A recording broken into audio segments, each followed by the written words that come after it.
Welcome to Tales from the Caveside, where Lillian and Chris, we bought a cave house and finca on the outskirts of a small Spanish town.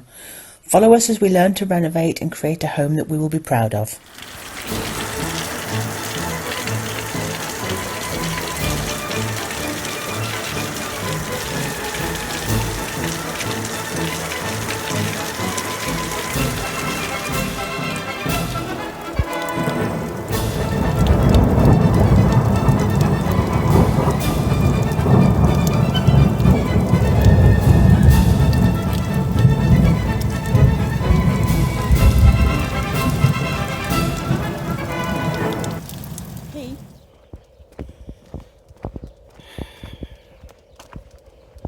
Has done that.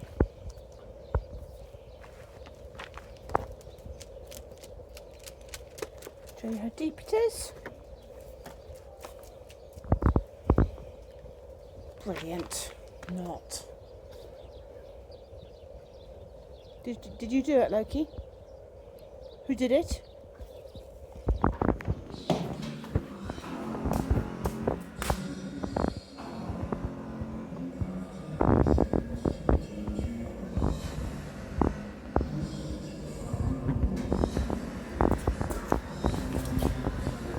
You mad dog? Look how big this room is. It's absolutely brilliant. We finally have this place back to ourselves. Builders have finally gone. That was a mission, but there you go. Bikes have now moved. They've been living over here. Motorbikes, that is. And they're now over that side of the room. Gives you a good perspective as to what the room is going to look like. Yet again, I know I keep saying that on these videos, but that's the kitchen. Where the motorbikes are, this is the kitchen. So there's going to be cabinets and cooker and sink and what have you here. So that takes up that room visually. This gives you an idea of the size of the room now. Whoops. Look steady. So the bikes were here. They've now been moved over there.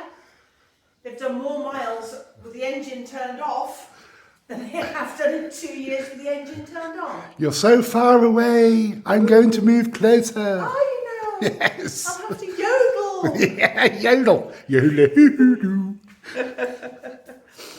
I don't know if you could tell as I was walking this way the difference in the height of the floor.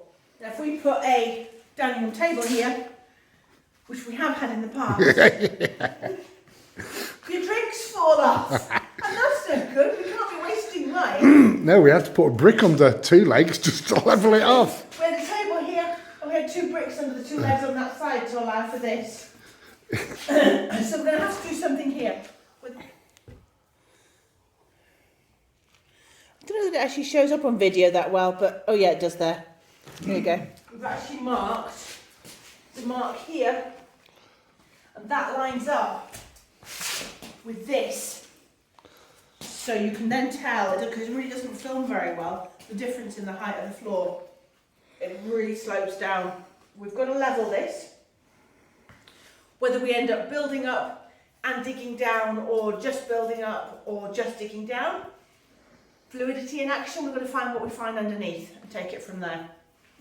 But the idea is to have a living area here. We're going to put a wood burning stove here-ish. And when this extra bit of wall was put up, we asked for these ventilation holes because nobody ventilates anything here.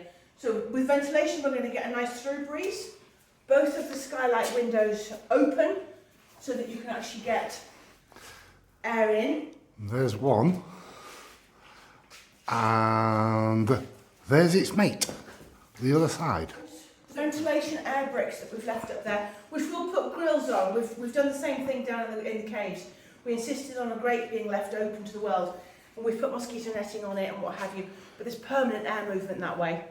So between that, the windows, and this other window over in the corner that you remember us changing before, Over there. we're going to get a nice ventilation in here. We get heat as and when it's necessary from downstairs in the living room. That pipe, the heat radiates into the room.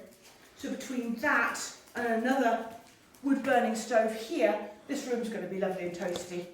It hasn't actually got particularly cold in here, even though we've had Have we broken minus recently?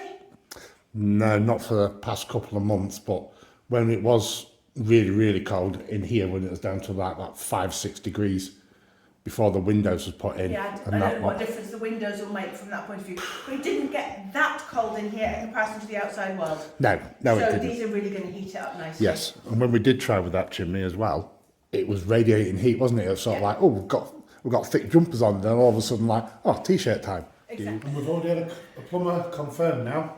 We've tried 4 different plumbers, and we've decided on the one that we'd like to work with. Yeah. And so he came yesterday to mark out as a plan, as a drawing, as opposed to spray paint. He's actually got it as an actual drawing on paper, so we know exactly what we're doing. We're doing all the breaking out, cutting out. He says there's no point in paying for me plumber's rate to do all this stuff, or paying for somebody else if you can do it yourself. Exactly. He's suggested we don't need to cut much out of this floor to drop it down for pipe work, but he has recommended that we break through there first for the upstairs bathroom, take out, and then we know where to go on there, because we're still not 100% sure from this side what the floor height is that side. Yeah. It's going to be interesting.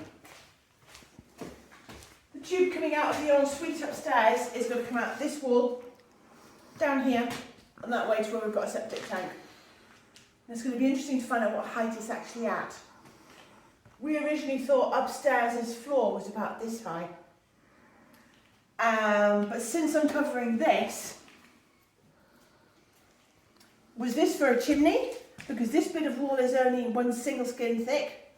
The rest of the wall is 50 centimetres. Does this continue, and does it make the floor of the original room? Or was this for a chimney?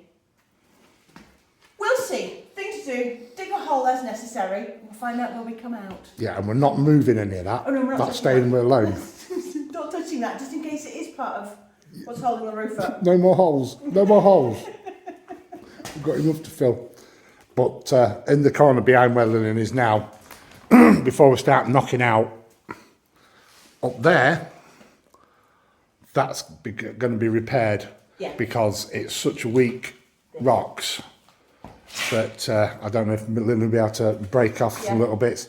They're just so weak, not risking the vibrations of. If you come in close, you can see what type of rock these are. A lot of these higher ones have been done with a nice strong rock. It's a type of marble. This has got striations in it, and literally you hit it here with a hammer and chunks fall off. I mean, I can't find a piece now, and I'm looking for a piece for you. But it's so strong, not. So this all has to be made good before we start making noises and holes above it, wherever the ensuite comes out up there. Yeah. I think even just trying to do it with the hammer drill might cause a bit too much vibration there. Yeah, it's like. Don't move them. No, I know. This all wriggles. Don't move them. Don't move them. This all has to be made nice and solid before we can start doing anything higher. Yeah, really looking forward to this. After all the work, not looking forward to the work because there's a heck of a lot to do. Yes. There's a heck of a lot to do, but be nice in the end. And the electrician won't be very happy with this because we pulled all this lot down. I put the tubes in. Well, we put the tubes in. He ran the cable in, ready, because he was doing the other work down there. That's not connected to anything. It's just there and it's free at the other end. But we pulled all this lot off. So He's got to redo it now. so it can't be redone. You won't mind. Come back and suggest where we're going to run everything. Because again, I'm not paying an electrician or somebody else to do knocking out, breaking out and putting these things in. He's shown us how to do it. So we're going to do it. Keep the costs down. Yeah. Not an electrician. You pay a professional to do that sort of thing. Electricity is a bit dangerous. Even on a low potential like we have here.